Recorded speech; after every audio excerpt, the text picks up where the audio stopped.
पूछना चाहता हूं, मैं इस समय एक चलन देख रहा हूं,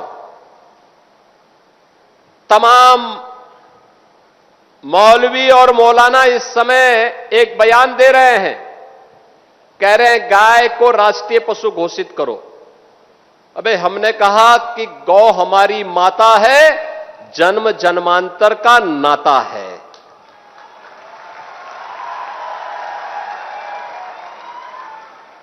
क्या मां और पुत्र के बीच में कुछ घोषित करने की आवश्यकता पड़ती है क्या? क्या किसी पुत्र को बताने की आवश्यकता पड़ती है कि तुम्हारी मां है, इसका सम्मान करो? ये हमारे संस्कार हैं।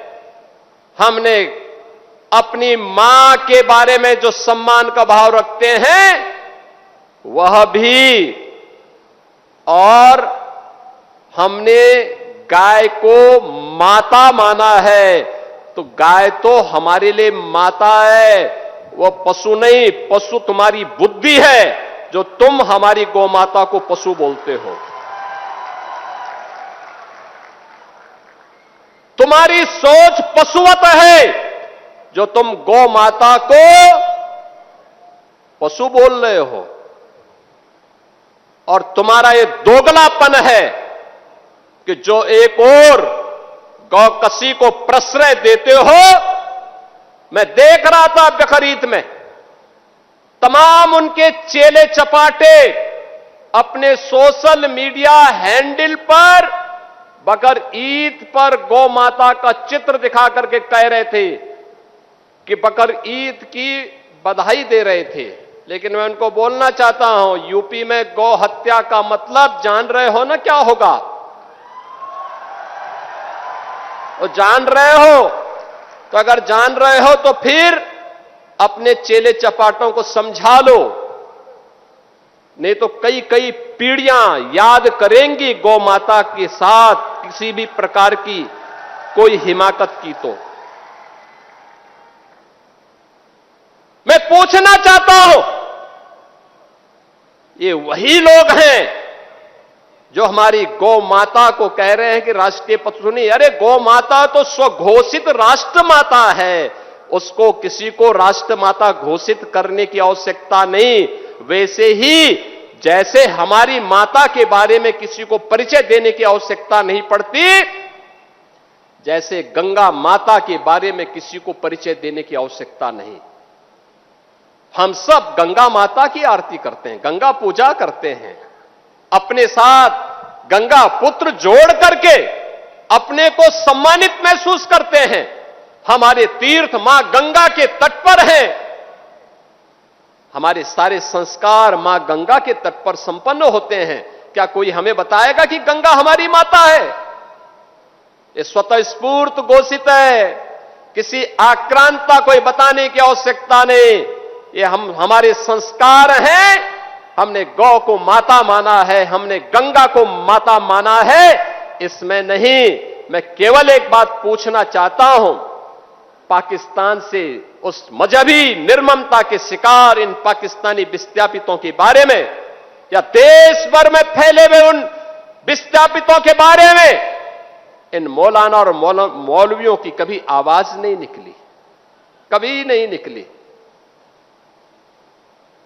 कितना अच्छा होता ये बोलते कि इनकी संपत्ति को वहां पर उन कट्टरपंथियों ने कब्जा किया है, या वक्फ के नाम पर जिन्होंने यहां के हिंदुओं की जमीन को कब्जा किया है, इन विस्थापितों को हम दे रहे हैं, फ्री में देने की घोषणा करते तो हम मानते कि हां ये कुछ इनकी कुछ संवेदना है। लेकिन नहीं। और दोगला चरित्र जो होता है ना, यही होता है, मुंह में कुछ और पीछे कुछ। अब ये देश ये सोचने वाला नहीं है, इसके बारे में किसी प्रकार का कोई वो नहीं करने वाला है। एक भी मौलवी ने, एक भी मौलाना ने, जब बांग्लादेश में हिंदुओं का कत्लेआम हो रहा था आज से 6 महीने पहले, एक वर्ष से लगातार चल रहा था और जो आंकड़े यहां पर अभी कुंवर सुशांत सिंह ने आपके सामने प्रस्तुत किए, कहां 22% हिंदू आज घट के 7% बांग्लादेश में रह गया। कहां पाकिस्तान में 14% हिंदू मात्र 2% रह गया। ये मौलाना और मौलवी कभी पाकिस्तान या बांग्लादेश की सरकारों की निंदा नहीं करते, कभी नहीं करते। अरे थोड़ा जुमे की नमाज में एक बार यही घोषणा कर देते कि पाकिस्तान घटिया स्तर पर काम कर रहा है, भारत का दुश्मन है, भारत के दुश्मन को उसके ठिकाने पे जाकर के भारत के बहादुर जवान ठीक कार्य कर रहे हैं।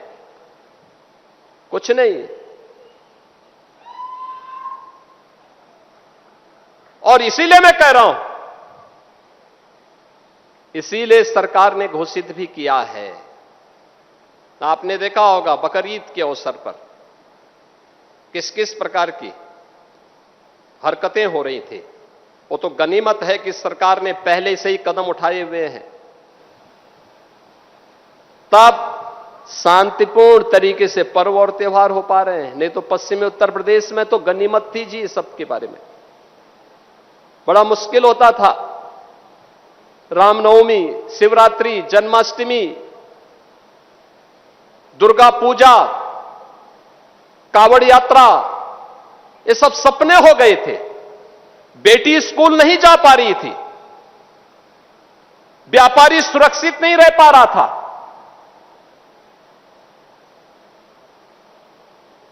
और दोस्ती, कैसी दोस्ती, आपने भी गाजियाबाद में देखा होगा।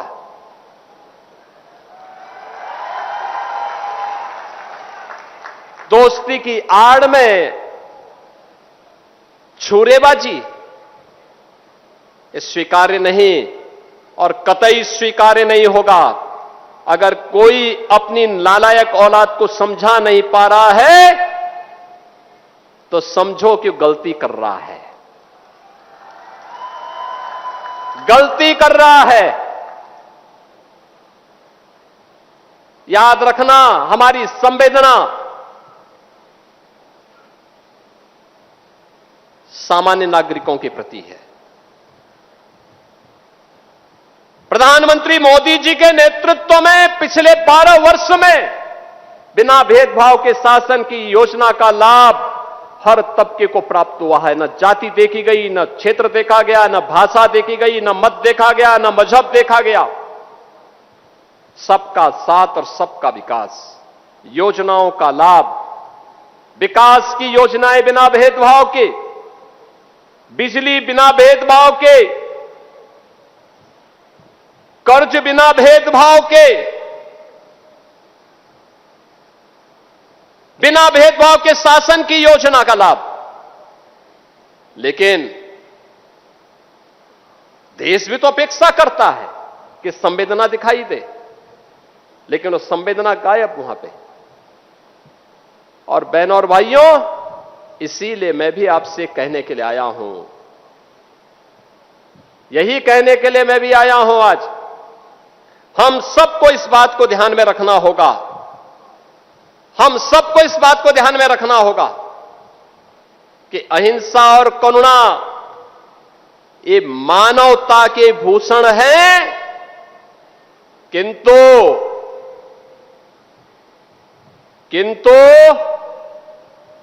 शस्त्र उठाना होगा अगर सामने खरदूषण है। भगवान कृष्ण ने भी यही कहा था, परित्राणाय साधूनाम विनाशाय च दुष्कृताम। सज्जनों के लिए ही हम सज्जन बने, दुर्जनों के लिए नहीं। भगवान राम ने भी वही किया था, निस्सरहीन करो मही भुज उठाए प्रणकीन। एक ही लक्ष्य था, इस धरती को राक्षस विहीन कर देंगे, क्योंकि ये ऋषि मुनियों को सामान्य नागरिकों को, गरीबों को, बहन और बेटियों की इज्जत के साथ खिलवाड़ कर रहे हैं, इनसे लड़ना होगा, इनसे निपटना होगा। देश के खिलाफ द्रोह करने वाले लोगों के प्रति उतनी कठोरता के साथ, उतनी निर्ममता के साथ लड़ने के लिए तैयार होना होगा।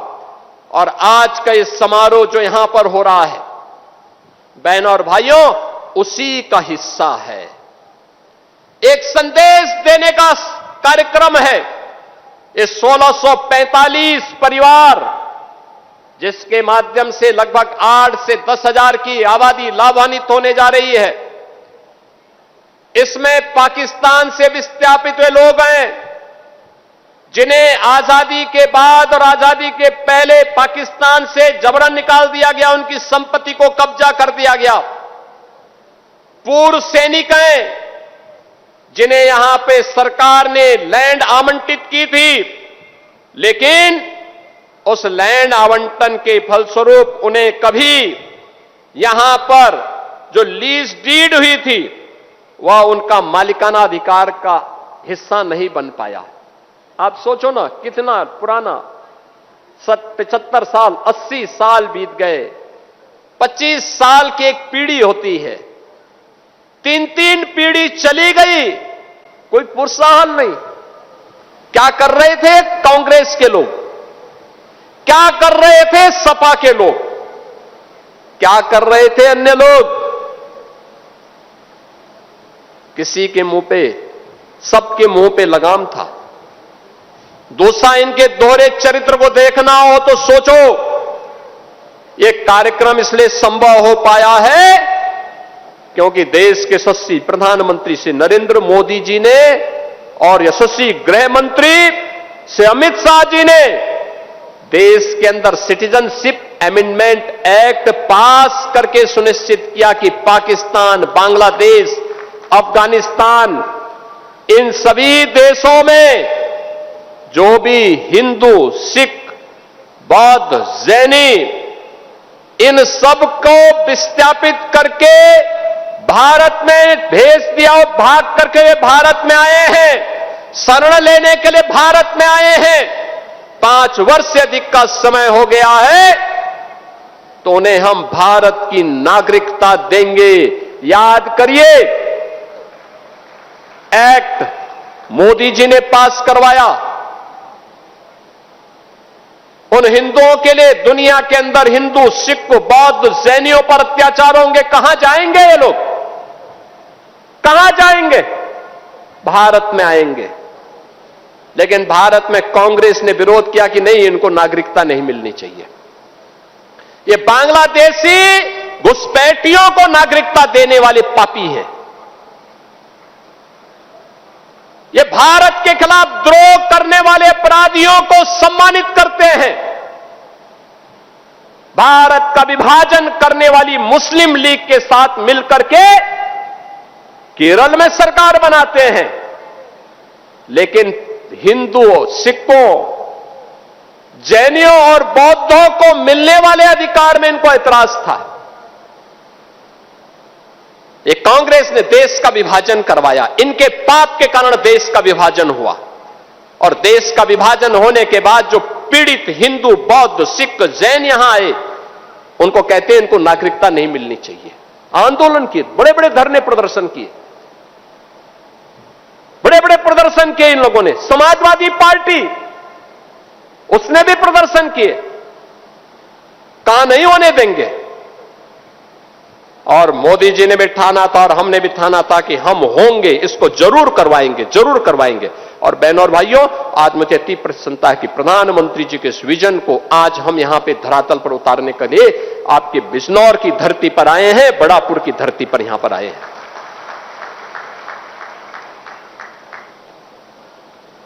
इन लोगों का मुंह तब बंद था जब पाकिस्तान और बांग्लादेश में हिंदुओं पर, सिखों पर, जैनियों पर, बौद्धों पर अत्याचार हो रहे थे, तब ये कुछ नहीं बोल रहे थे, कुछ नहीं बोल रहे थे, इनका मुंह बंद था। लेकिन जब इन पीड़ित लोगों के बारे में मोदी जी ने कानून बनाया, तो इन्होंने उस कानून का विरोध किया। उस कानून में कहीं नहीं लिखा था कि किसी मुसलमान की संपत्ति को हम कब्जा करेंगे, लेकिन मुसलमान विरोध कर रहा है। यानी जो हमारे हिंदुओं का विरोध कर रहा हो, हमारे सिखों का विरोध कर रहा हो, हमारे बौद्धों का कर रहा हो, वो कहता गौ को राष्ट्रीय पशु घोषित करो। अबे गाय पशु नहीं, गौ हमारी माता है और गौ के साथ तो हमारा जन्म जन्मांतर का नाता है। तुम क्या समझ पाओगे इसके बारे में? गौ माता के महत्व को तुम क्या समझ पाओगे? और आजकल ज्ञापन देने जा रहे हैं, ज्ञापन देने। हमने कहा ज्ञापन मत दो भाई, अपने उन सौदों को समझाओ जो सोशल मीडिया प्लेटफॉर्म पर बकरीद के दिन गौ माता का चित्र लगा रहे थे, उनको समझाओ, और नहीं तो वह दुर्गति होगी कि कई पीढ़ियां याद करेंगे। बहनों और भाइयों, बिजनौर हमारा एक बहुत समृद्धशाली कारीगरों के लिए, किसानों के लिए, ऊर्जावान नौजवानों के लिए और अपने नवाचार के लिए यहां पर अलग अलग तबके से जुड़े हुए, यहां का उद्यमी है, यहां का व्यापारी है, यहां के समाजसेवी हैं, इन सब के लिए जाना जा रहा है। मुझे बिजनौर में एक दिन रुकने का अवसर मिला था। रात्रि को मैं रुका था बिजनौर में। तब मैंने बुलाया था अलग अलग क्षेत्र से जुड़े हुए लोगों को, और मुझे बिजनौर की ताकत का एहसास हुआ था। और मैं आज आप सबसे कहने के लिए आया हूं कि विकास के पैमाने पे बिजनौर पिछड़ने नहीं पाएगा, कभी पिछड़ने नहीं पाएगा। आप परिश्रम करते हैं तब प्रदेश और देश का पेट भरता है। और इसीलिए जब हमारे सामने प्रस्ताव आया था बाढ़ से बचाव के लिए, यहां के माननीय सांसद जी ने, यहां के माननीय विधायकों ने मेरे सामने प्रस्ताव रखा, हमने कहा सबको स्वीकृत करो। और मुझे Fenesta windows, beautiful and durable designs, installation से मेंटेनेंस की लाइफ लॉन्ग कस्टमर सर्विस। आपके घर में फिनिस्टा नहीं है तो कॉल कीजिए। फाइनल फिनिस्टा।